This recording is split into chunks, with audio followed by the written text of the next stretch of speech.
shit. Damn. But hey, what's good on YouTube, man? I gotta take this jacket off so I can know which video is which.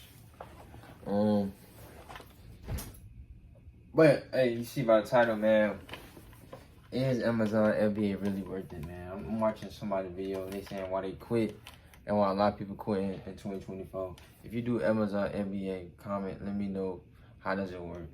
Cause I'm doing this video because I'm like, I see people talking about Amazon FBA, but I tried it, but I kind of didn't, you know, I don't know. The thing for me was like keeping all the products, like having a space for them, you know what I'm saying? I'm gonna talk about all the products in my room and, you know, a lot of stuff, but I just had so many questions about it. I still not gonna do it. I already got what I do now, you know what I'm saying? But I just wanna figure out, like, you know, a little bit more about FBA, Amazon, you know what I'm saying? And if you do, make sure you watch this whole video.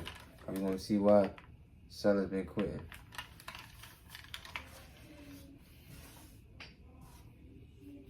2024 has been the year where most Amazon sellers have quit, but what does that mean for you? This is actually really good news for you if you're serious about starting and scaling your Amazon business right now. And in this video, I'm gonna explain to you why I truly believe that. The first reason why people are quitting Amazon FBA in 2024 is that there has been a rise of competition and people are thinking that it's saturated. There's a lot of gurus online talking about how to start Amazon in 2024, like me. Obviously, I actually do this business and I've made my whole life doing this business, but there's tons of people who are like doing 30K in sales in a year and trying to do a coaching program. And there's a lot of videos online, blah, blah, blah. So there's a lot of people trying to get into it and try to get into teaching about it. That's the reason why there has been a lot of more people getting into it. But let me explain why that is a good thing. It's a good thing because when there's a lot of people that are trying to do something, or a lot of people currently doing something, that means that there's something there. Like there's money there. There's money to be made in this business model, clearly. And I'm gonna show an example of that a little later on. But how many people are actually taking this business seriously? Plenty of people, maybe even you watching right now, just wanna make an extra 1, 2, 3K,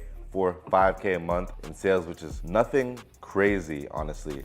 Like you can do that as a part-time thing. There's not many people who are coming in and wanting to do this full-time, get a warehouse like I have. So yeah, there's a lot of people coming in, but a lot of them are just trying to reach smaller goals. So overall, they're not taking much of the listings. Like there's not much saturation of the listings. When you go on Amazon, check the listings that I've been selling on or other people have been selling on for a long time, the amount of sellers has been kind of consistent throughout the years, and on some listings it's actually getting less, and I'll talk about why that's happening later on. My main point is that saturation is kind of a myth when you're dealing with a business model where there's as much opportunity as selling brand name products on Amazon. There's so many sellers making big money. There's so many sellers making little money. There's so much more opportunity out there. And to add to that, the e-commerce industry is only rising. Right now, it's seen as the golden age, golden opportunity, because obviously you're shopping online, your friends are shopping online, everyone's shopping online, and more people are gonna continue.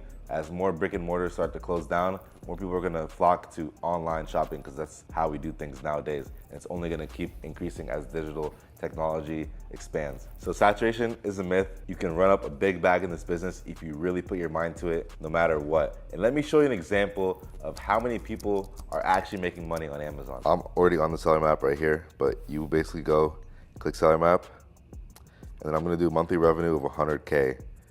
Max sellers like 100K or 50K, yeah. And we're gonna search.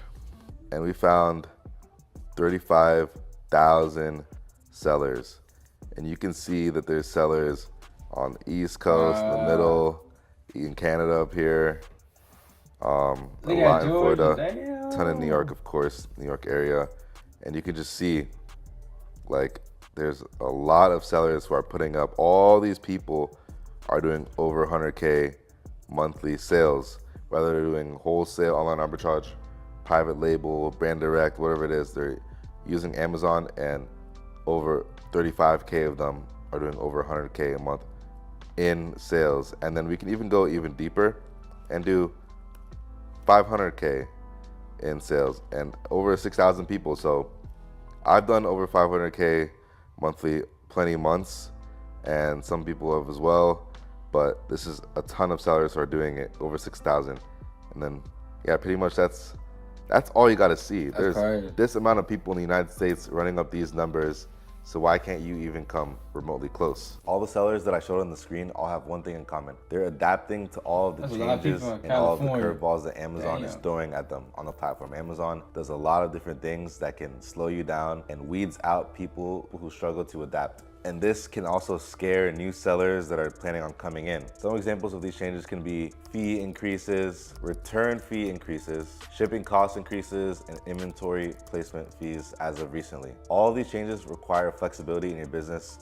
A lot of times you're gonna have to whether increase prices, decrease prices, change shipping plans, change something in the business that you were not used to. So that's one thing you need to get ready for when you're on Amazon. You need to be ready to make changes and be flexible. An example of a change that happened kind of recently, a little over a year ago, was when they removed the small and light category. Products that were under $10 had special fees, like lower fees than other products. And when that happened, when they removed that, everyone had to increase their prices a little bit, just so they could make the money that they're already making, because Amazon increased their fees. And then now recently, with these new inventory placement fees that Amazon has added on, you just have to roll with the punches, be flexible, be adaptable, and keep going with it. But what does all of this mean to you as a new seller coming on the platform? This means that it's the perfect time to start. There's actually less competition because, like I was saying, more people are quitting, more people are getting scared to come in. Now it's time for you to come in and actually consistently work on the business, put a lot of time, put a lot of money into it, focus on building relationships with the companies you're working with, and you will kill it. You will succeed. You'll be able to find yourself on these new listings where a lot of people aren't on. You'll be able to make connections with suppliers that a lot of people aren't using, and you'll be able to run up this business model. In my opinion, it's one of the best times that you can start so far if you're going to take this seriously and make it into a real business. If you want it just as a side hustle, that's perfectly fine too. It's always a great time. But if you're actually looking to take this thing seriously, I believe that right now would be one of the best times to start. And if you want to work with the best, aka me and my team, and go through some intensive coaching and training, tap in with the link below in the description, and I'll have another video coming up soon. I know I say this every single video. I do have a vlog coming up soon. Miami vlog is coming,